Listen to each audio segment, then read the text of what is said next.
Здесь очень он дорос, не формирован был. У него еще бывает летняя формировка. Но летом его никто не формировал. То есть Поэтому это гортензия метельчатая? это гортензия метельчатая из серии мотыльковых.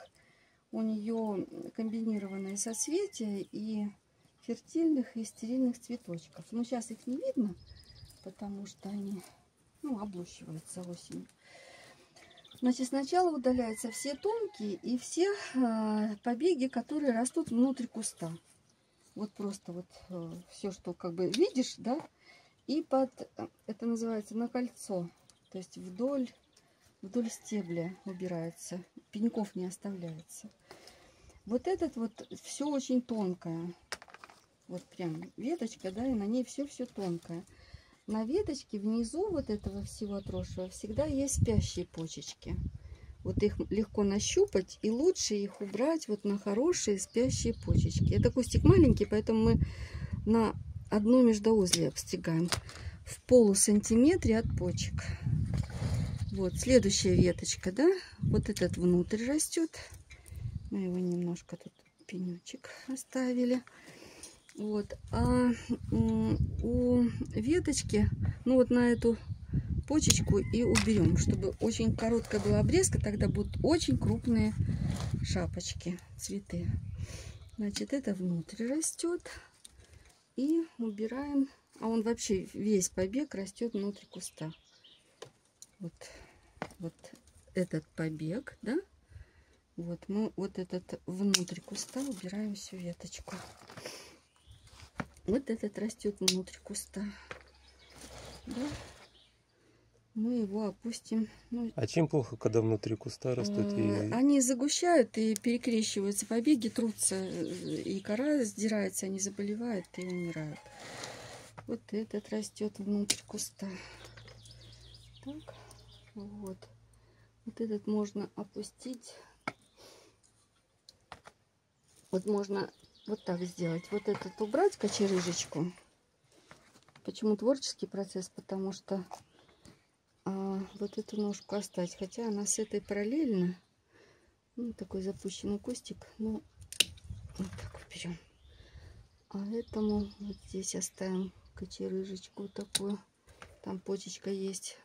Здесь дупло уже образовалось, а потом его можно будет через сезон убрать. Или посмотреть, когда в июне месяце они распускаются, уже выдвигаются все побежки, и лишнее можно убрать. Но здесь мы все очень коротко убираем, потому что очень тонкий молодой кустик. Лучше оставить меньше на нем, зато будет цветение более крупненькое. А сколько ему лет? Это вот 3-й год ему.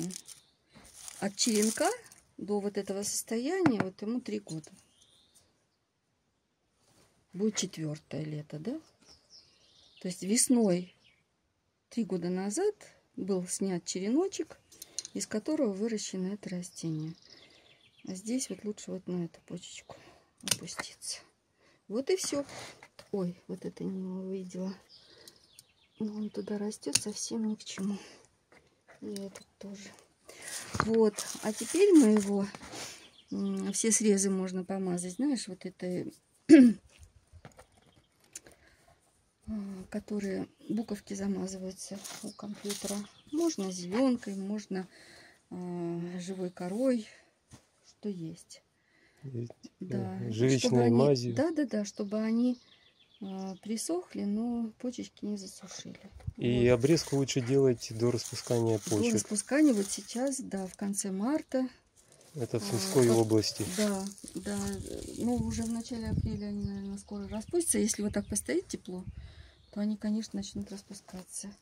И вот это все оживет и будет очень пушистый и красиво цветущий кустик. И будет невысокий, с большими шапочками кустик.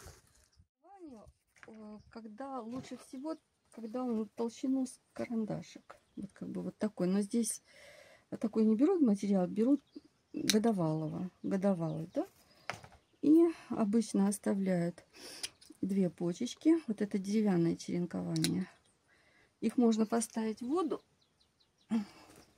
И они и почки дадут, вот здесь разбудят, и корешочки. То есть нижнюю почку под углом? Да, нижний срез, вернее. Вот я вот так перевернула, да. Нижний под углом, можно в сантиметре, можно, если воду поставить, можно чуть побольше, чтобы он пил больше. Вот эти он начнет распускать, эти он почечки не будет распускать, а будет распускать только верхние. И вот это, в принципе, можно получить с него несколько черенков с одного вот такого кусочка. Потому что каждая почечка даст побежек, который можно сломить и переукоренить. Или прямо посадить, потому что здесь появятся такие зачаточки корней, которые можно сразу посадить в грунтик, в легкий грунт. И будет расти, уже растеница с 3 побежками. Их не сламывают тогда, если вместе. Либо вообще целиком погружается череночек в перлит, вплоть до верхних почечек во влажный перлит. И под туманом он недели 3 дает хорошие корни. Уже будет новое растение. Ну, желательно потолще, но вот это очень хороший череночек. Вот. Обычно очень много. То есть то, что срезали, сразу можно начеренковать? Можно, да, вот это все начеренковать сразу же. По 2 почечки их нарезать. Здесь нет. Нарезать вот таких вот палочек. И поставить в перлит. Ну, когда вот такой маленький междуузлие между узлами, да, между почками, то тогда можно и 3. И 2 в землю, а этот вот до сюда его вставляем. Иногда вставляем до этого узла в перлит. Влажный, мокрый перлит. Над верхней почкой слегка или повыше отрезать? Нет, полсантиметра. Над верхней почкой? Да. Сейчас уже это когда, если в зиму черенки режутся, тогда чуть повыше. Но чтобы не образовывалась дупла, нужно все-таки над почкой всегда, та, которая снаружи, полсантиметра. Она тогда хорошо вот образует вот эту ткань, как бы заворачивает внутрь, такой получается дуплик хороший. Ну, легче заживает. Да, лучше заживляет тогда основательно, не оставляет как раз дупла, где размножаются всякие грибы, которые потом разрушают растения. Вот эти пеньки, как раньше, ну, когда еще не столь были распространены эти метельчатые гортензии, и резали прям 2 сантиметра над почкой. И когда люди столкнулись, что погибает, прям целиком ветка погибает взрослая, то поняли, в чем дело. Ну, опытным путем, да, все приходит.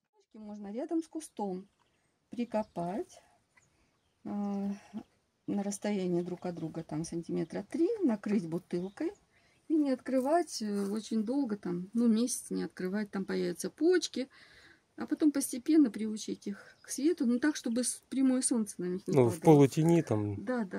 Ну, можно бутылку коричневого цвета взять, пластиковую. Но обязательно, чтобы в донце бутылки были дырочки. Сверху было, дышало, да, чтобы не запрело. Угу. Ага, то есть небольшие отверстия сверху бутылки. Да, чтобы там все-таки был как бы микроклимат, но в то же время воздуха было достаточно. От земли все равно же влага будет испаряться.